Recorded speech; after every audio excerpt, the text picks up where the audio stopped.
Bonjour et bienvenue dans ce point bourse Next Week du 12 décembre 2022. Alors pas d'avertissement aujourd'hui, on va faire un point sur les chiffres économiques, les résultats et les dividendes à venir la semaine prochaine. Et à la fin de la vidéo, je ferai le résultat du jeu sur l'année 2022, donc le jeu de Noël avec un cadeau et une surprise pour le gagnant.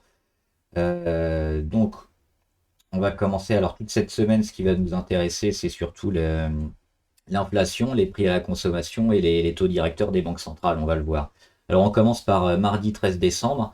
On aura à 8 heures l'IPC en Allemagne. L'IPC, c'est l'indice des prix à la consommation, donc ça permet de voir les effets de l'inflation sur les prix. Donc ce sera sur le mois de novembre et c'est l'IPC annuel. Donc on s'attend à 10% d'inflation. Donc plus ou moins, on aura probablement de la volatilité sur le marché. Si on a plus d'inflation, forcément ce sera une mauvaise nouvelle et moins d'inflation, c'est probablement le scénario qu'on a joué parce que les banques centrales commencent aussi à infléchir un peu les taux directeurs et donc à voir l'inflation commencer à freiner. À 14h30, ce sera la même chose, indice des prix à la consommation, cette fois aux États-Unis. Pareil, c'est sur le mois de novembre, c'est en annuel, donc par rapport à novembre dernier, on s'attend à une hausse de 7,3%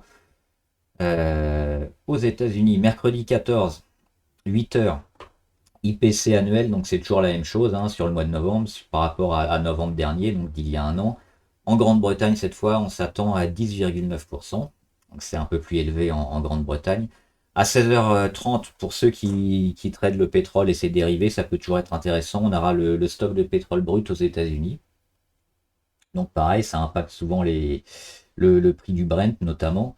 Et à 20h, c'est ce qui va nous intéresser pas mal cette semaine, à mercredi et jeudi. Donc mercredi à 20h, on aura la Fed qui annonce donc ses taux directeurs. On va regarder la Fed pour voir que depuis le début d'année 2022 donc, et l'inflation, la Fed a commencé à augmenter ses taux. D'abord hein, de façon un peu raisonnée, et puis après on a été assez agressif en augmentant de 0,75 points de base, 0,75% à chaque réunion.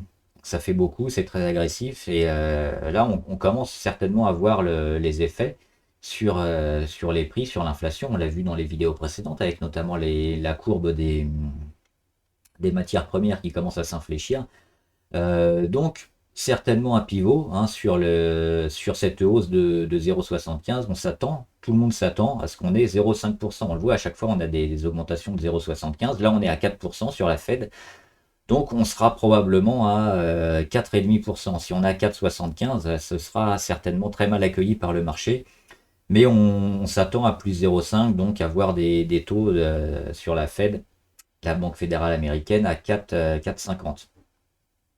Ensuite,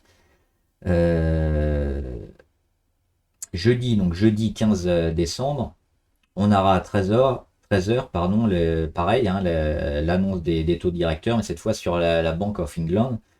Donc pour le Royaume-Uni, on est à 3% et on s'attend à plus 0,5, donc passer à 3,5%. Et à 14h15, c'est la même chose, mais ce sera cette fois en Europe, donc la BCE qui annonce ses taux directeurs. La BCE, elle est ici. Hop. On est à combien? On est à 1,25. Donc on s'attend à plus. Alors je crois qu'on est à 2. Je ne suis pas sûr qu'il soit à jour ce graphique. Alors, il me semble, je vérifierai après en commentaire, mais je pense qu'on est à 2 sur la BCE.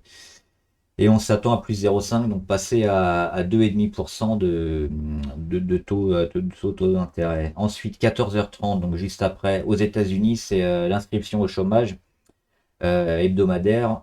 On s'attend à 230 000 demandeurs d'emploi aux États-Unis. Et enfin, à 14h45, donc le discours de la BCE sur les taux d'intérêt. Donc, ils vont un peu détailler le pourquoi du comment et les futures hausses. Et enfin, vendredi, on finit la semaine avec l'IPC encore annuel, hein, toujours la même chose, indice des prix à la consommation au mois de novembre par rapport à novembre dernier. Et cette fois, c'est en Europe, donc toute la zone euro. Et on s'attend à 10%. Donc voilà pour les chiffres. On va regarder maintenant les résultats et les dividendes des entreprises. Donc ça va être assez calme hein, la semaine prochaine. On a notamment, alors ce que j'ai noté, évidemment, il y a beaucoup d'entreprises qui donnent des résultats et des dividendes. J'ai noté les principales et puis ceux qu'on suit généralement. Et puis quand il n'y a pas les gros, comme la saison des résultats, généralement, là, c'est pas le cas. On les fait pas. On aura Katana notamment, c'est lundi 12. Katana qui annonce ses résultats et qui est en possible rebond. Katana, donc ils ont eu un peu de mal hein, sous les 5,25 et puis là ils ont fini par casser leur oblique, retrouver les 6,64 quasiment. Donc on s'attend à de la construction et puis plus ou moins. Donc les résultats généralement ils sont vendus quand même. Donc attention à moins qu'ils soient exceptionnels. Il y a pas mal de gens qui ont visé les pré-résultats comme souvent. Hein, ça monte un peu avant. Après ça risque de descendre. Donc attention. Mardi, le lendemain, mardi 13 décembre, on aura Compagnie des Alpes. Compagnie des Alpes, ils sont là. J'en fais pas plus, hein, je ne suis pas tellement cette valeur.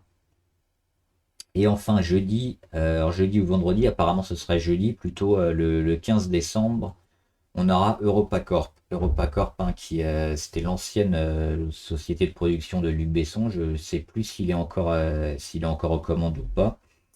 Mais on voit qu'EuropaCorp, ah, c'est déjà très bas, on est à 50 centimes. On va le regarder en hebdomadaire, hein, EuropaCorp. C'est une action qui cotait 6 euros en 2015 et qui vaut aujourd'hui 50 centimes. Donc c'est assez catastrophique. C'est une grosse baisse. Alors une baisse qu'on a stoppée ici en février 2022, donc au début de l'année. Mais ça reste encore assez faiblard pour EuropaCorp. Donc on verra ce qu'ils annoncent et si les chiffres sont bons. Et enfin, on va attaquer avec les dividendes.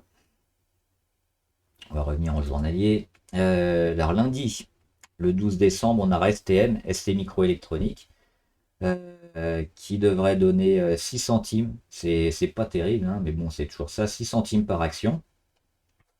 Ensuite, le lendemain, on aura GTT. Alors GTT, j'en avais parlé. Moyen hein, depuis quelques jours, c'est pas rassurant. Ils ont un dividende pas trop mal, c'est 1,55 €. Et forcément, l'action, elle est à plus de 100 euros. Donc le rendement est pas terrible non plus. Donc 1,55 € par action. Et enfin, Villemorin, 1,60 € par action. C'est deux fois plus hein, parce que l'action cote deux fois moins. Donc c'est plus intéressant sur Villemorin. Voilà donc pour un peu ce qui va se passer la semaine prochaine, ce qui peut impacter les marchés. Et on va faire donc le résultat du jeu. Je mettrai en commentaire. Hein. Donc cette semaine, il y a que moi qui ai joué, donc il n'y a que moi qui marque un point. Et c'est donc Michael, hein, Michael Batté qui va remporter le jeu parce il reste que 2 semaines. 2 semaines de jeu et il a tellement d'avance qu'il ne pourra pas être rattrapé. Donc le vainqueur du jeu, c'est le prix du jeu, pardon, c'est un ordinateur portable. Donc je mettrai en commentaire les caractéristiques et puis j'invite Mickaël à me communiquer son adresse mail donc via ma page Tipeee, m'envoyer un message et me donner alors pas son adresse mail mais ses coordonnées postales pour le gain du jeu. Voilà, j'espère que la vidéo vous a aidé. Bon trade, à plus!